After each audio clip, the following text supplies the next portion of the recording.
1800년 봄, 한양에 21만 명이 몰렸어요. 도시 인구 전체보다 많은 사람이 시험 하나에 몰린 거예요. 근데 그날 붙은 건 딱 12명이었어요. 보통 이런 시험은 머리 좋은 사람이 붙는다고 생각하잖아요. 근데 조선 과거는 아니었어요. 혼자 힘으로 붙는 건 거의 불가능했고, 그래서 사람들은 별별 방법을 다 썼어요. 그 아수라장이 얼마나 심했으면 우리가 지금도 쓰는 난장판이라는 말이 바로 여기서 나왔을 정도예요. 조선 과거는 실력만으로 붙는 시험이 아니었거든요. 근데 사람들은 왜 이렇게까지 목을 맸을까요? 사실 방금 그 1800년은 나라에 큰 경사가 있어 특별히 연 시험이라 사람이 유독 많이 몰린 거예요. 원래 정기 시험은 3년에 딱 한 번, 그 한 번에 전국에서 뽑는 문과 급제자가 겨우 33명이었어요. 조선 500년을 다 합쳐도 붙은 사람이 1만 4천여 명, 한 해로 치면 29명 꼴이었죠. 지금으로 치면 수능에, 구급 공무원 시험에, 로스쿨까지 다 합친 걸 3년에 한 번 뽑은 셈이에요. 그러니 한 번에 붙는 건 꿈 같은 얘기였죠. 17에 공부를 시작해서 붙을 때 평균 나이가 36살, 재수 3수가 아니라 10수, 20수가 기본이었어요. 시험장 가는 길부터가 고생이었어요. 영남 선비가 한양까지 걸어가면 보름은 걸렸고, 문경 세제 산길엔 산적에 호랑이까지 나왔거든요. 도착해도 끝이 아니었어요. 답안지를 직접 사서 내야 했는데 시험철만 되면 한양 종이값이 평소의 20배로 뛰었어요. 여비 떨어진 지방 선비는 종이 한 장 못 사서 돌아서야 했죠. 그런데도 왜 이 고생을 감수했냐면요. 한 사람이 붙으면 온 집안이 들썩였거든요. 급제자는 임금이 내려준 꽃을 머리에 꽂고 사흘 동안 말을 타고 고향까지 행진했어요. 그 영광 하나 보겠다고 온 가문이 한 사람한테 전 재산과 10수년을 걸었던 거예요. 이게 그냥 시험이 아니었던 거예요. 한 집안의 운명이 시험지 한 장에 걸려 있었어요. 그러니 목숨 걸고 매달릴 수밖에요. 근데 이 사다리, 실력만으론 도저히 오를 수가 없었어요. 그래서 사람들이 방법을 찾기 시작해요. 실력으로 안 되면 다른 걸로. 제일 흔한 게 몸에 숨겨 들어가는 거였어요. 사서삼경, 그 수십만 자를 깨알같이 베껴서 소매 안에, 도포자락에, 머리카락 속에까지 숨겨요. 붓 있잖아요. 그 대나무 붓대. 속을 파내서 그 안에 쪽지를 말아 넣었어요. 콧구멍에 종이를 말아 넣었다는 이야기까지 전할 정도였으니까요. 이게 얼마나 흔했느냐? 중종 때 한 신하가 임금 앞에서 그대로 아뢰어요. 요즘은 머리털에 숨기고 입속에 감춰서 들어와도 하나도 겁내지 않는다고. 컨닝을 하면서 무서워하지도 않았다는 거예요. 더 센 것도 있었어요. 아예 남한테 답을 대신 써달라고 하는 거. 답을 척척 만들어주는 전문가가 따로 있었어요. 이런 사람을 겁역이라고 불렀는데 돈 주고 사는 거죠. 그러니까 실력 있는 사람을 통째로 빌려서 시험을 보는 셈이었어요.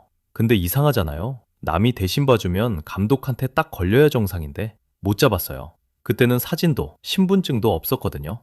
얼굴 그린 초상화 한 장이 없으니까 이름만 슬쩍 바꿔서 남이 대신 시험을 쳐도 아무도 몰랐던 거예요. 근데 이게 다 혼자 하는 거였어요. 사실 이 정도는 애교였고 진짜는 따로 있었어요. 한 명 붙이려고 여럿이 팀으로 움직였거든요.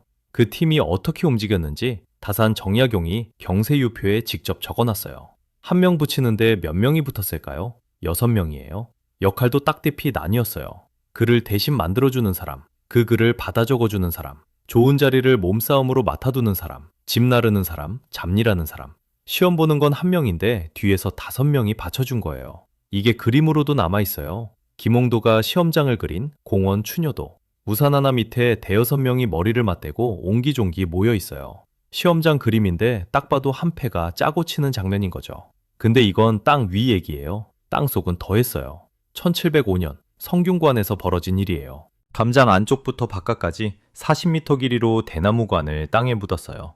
그 관 속에 노끈을 넣고 그 노끈으로 문제랑 답을 주고받았어요. 300년도 더 전에 땅 속에 케이블을 깐 거예요. 요즘 유선 이어폰이 따로 없죠. 이게 어떻게 들켰을까요? 감독관이 잡았을 것 같지만 아니에요. 나물 캐던 여인이었어요. 우연히 땅속 노끈을 잡아당겼는데 그게 딸려 나온 거예요. 그 대단한 장치가 나물 캐던 손에 걸린 거죠. 그럼 범인은 잡았냐? 끝까지 못 잡았어요. 이쯤 되면 조선만 유별났나 싶죠. 근데 청나라에선 속옷 한 벌에 사소오경을 통째로 베껴 입고 들어간 게 발견됐어요. 글자 수만 70만 자. 그 정성이면 차라리 외우는 게 빨랐을 텐데 말이죠. 이렇게까지 뚫렸는데 나라라고 그냥 두고만 봤을까요? 컨닝이 이 지경이 되니까 조정도 가만히 있진 않았어요. 방패를 만들기 시작했죠. 첫 번째가 미봉법. 답안지에서 이름 쓰는 부분을 접어 봉해버렸어요. 아예 잘라내 보관하기도 했고요.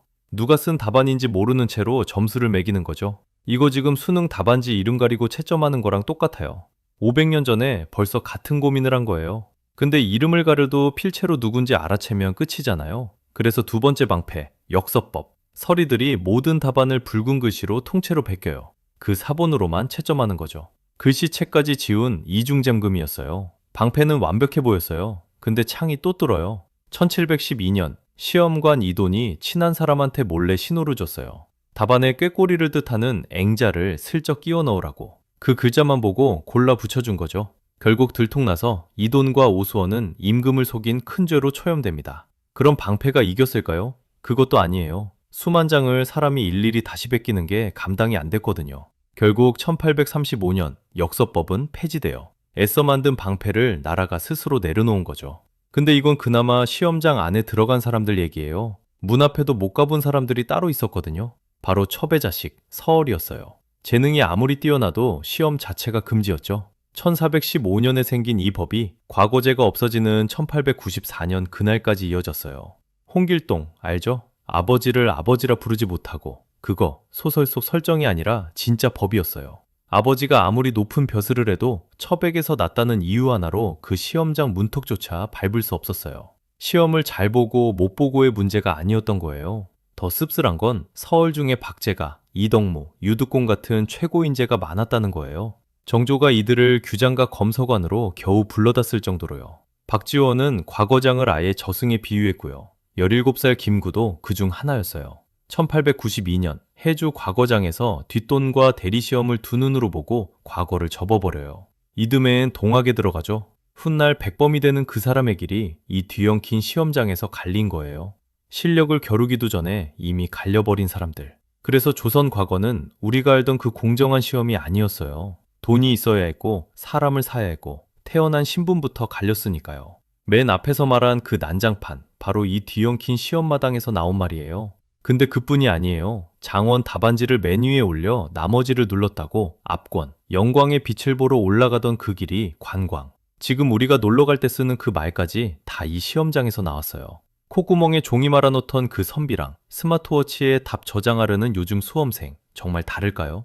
나도 몰랐던 역사였습니다. 성장 중인 채널의 구독과 좋아요는 큰 힘이 됩니다.